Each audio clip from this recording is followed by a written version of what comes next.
नहमदुहु व नुसल्ली अला रसूलिहिल करीम। खुलासतुल कुरान मुतकल्लिम इस्लाम मौलाना मोहम्मद इलियास गुम्मन हफ़िज़हुल्लाह ताला उर्दू जो सिंधी तर्जुमो अवां जे साम्हूं अर्ज़ु रखियो पियो वञे। अॼु अल्हम्दुलिल्लाह नओं सिपारो आहे।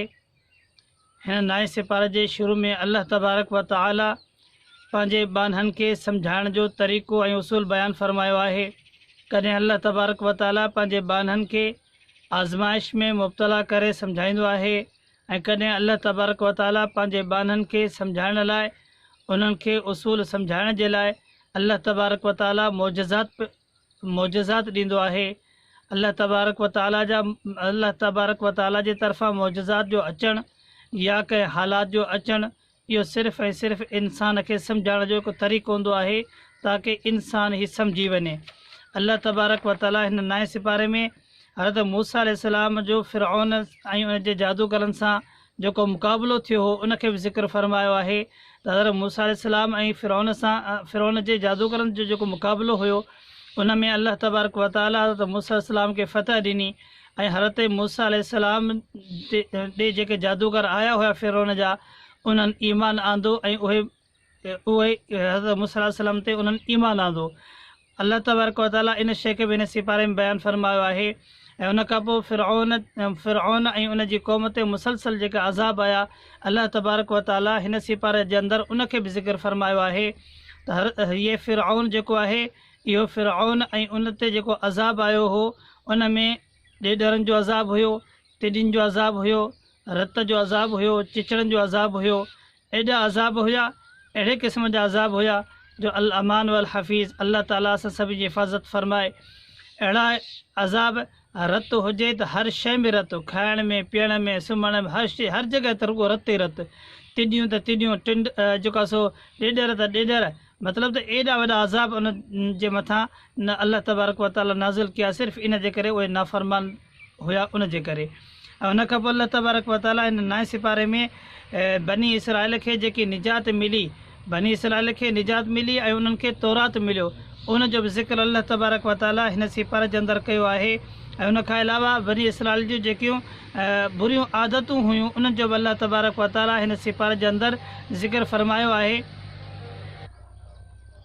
बनी इसराइल जी बुरी आदतुनि में वादे जी ख़िलाफ़ वर्ज़ी करणु ऐं उन खां अलावा अहकाम इलाही जी मज़ाक़ उॾाइणु, जेको रब जो हुकुम अचे उन जी मज़ाक़ कनि पिया ऐं तारीफ़ दीन जे अंदरि दीन इस्लाम जे अंदरि तारीफ़ करण जी कोशिशि कनि पिया।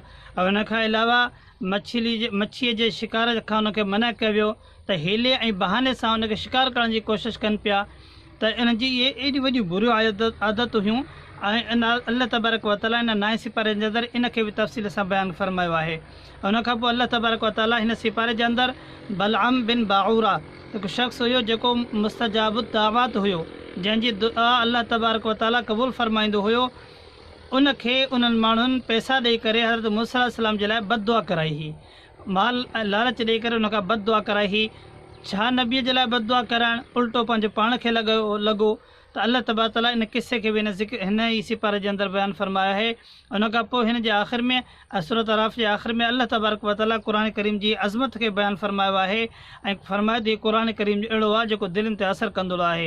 ऐं उन जे आख़िर में अल्लाह तबारक ताला हिकु मसइलो बि हिन आयत में फ़रमायो वियो वइज़ा क़ुरिअल क़ुरान फ़स्तमिउ लहू व अनसितू लअल्लकुम तुरहमून। ऐं हीअ आयत क़ुर करीम जी निमाज़ जे लाइ नाज़िल थी हुई त जॾहिं तव्हां निमाज़ पढ़ो त उन वक़्तु जॾहिं क़ुर पढ़ियो वञे त उन वक़्तु तव्हांखे ख़ामोश रहणो आहे। अल्हम्दुलिल्लाह असां अहले सुन्नत वल जमात अहनाफ़ देवबंद जो नज़रियो आहे त क़ुर करीम जेकॾहिं इमाम जे पोयां माण्हू बीठो हुजे, मुक़्तदी हुजे त उन सूरत में सिर्फ़ु इमाम क़िरात कंदो, मुक़्तदी सभु ख़ामोश रहंदा इन आयत जे तहत। पर जेकॾहिं अकेलो हूंदो त पोइ ख़ुदि बि पढ़ंदो ऐं जेको सो ख़ुदि सॼो कुझु पढ़ंदो, सूरत फ़ातिहा सूरत वग़ैरह सभु कुझु पढ़ंदो, यानी क़िरात कंदो। अकेलो हूंदो त क़िरात कंदो, जेकॾहिं इमाम जे पोयां हूंदो पोइ ख़ामोश रहंदो। उन खां पोइ अल्लाह तबारक व ताला सूरतुल अनफ़ाल जे अंदरि जिहाद फ़ी सबीलिल्लाह ऐं माल गनीमत जो बयानु फ़रमायो आहे। इंशाअल्लाह इन ते तफ़सील वरी करे ॾहें। अल्लाह तबारक व तआला मूंखे अव्हांखे हिन जे मथां अमल करण जी तौफ़ीक़ अता फ़रमाए। हीउ भलारो महीनो आहे, हिन जे अंदरि अल्लाह साईं असांखे वधि मां वधि नेक कम करण जी तौफ़ीक़ अता फ़रमाए। हिन महीने जे अंदरि असांखे हुजे त असां दुआऊं कयूं। अल्लाह तबारक व तआला मस्जिद जी, मदारस जी, ग़रीब आवाम जी, परेशान हाल माण्हुनि जी अल्लाह ताला सभिनी जी हिफ़ाज़त फ़रमाए, सभिनी खे ख़ूब बरकत अता फ़रमाए। अल्लाह ताला मसाजिद मदारस जी हिफ़ाज़त फ़रमाए। ऐं हीअ जेके हालात अचनि पिया, अल्लाह ताला असांखे इन मां निजात अता फ़रमाए। ज़ालिम जे ज़ुल्म खां अल्लाह ताला असां सभिनी खे हिफ़ाज़त में रखे। व आख़िर दाअवाना अल्हम्दुलिल्लाह।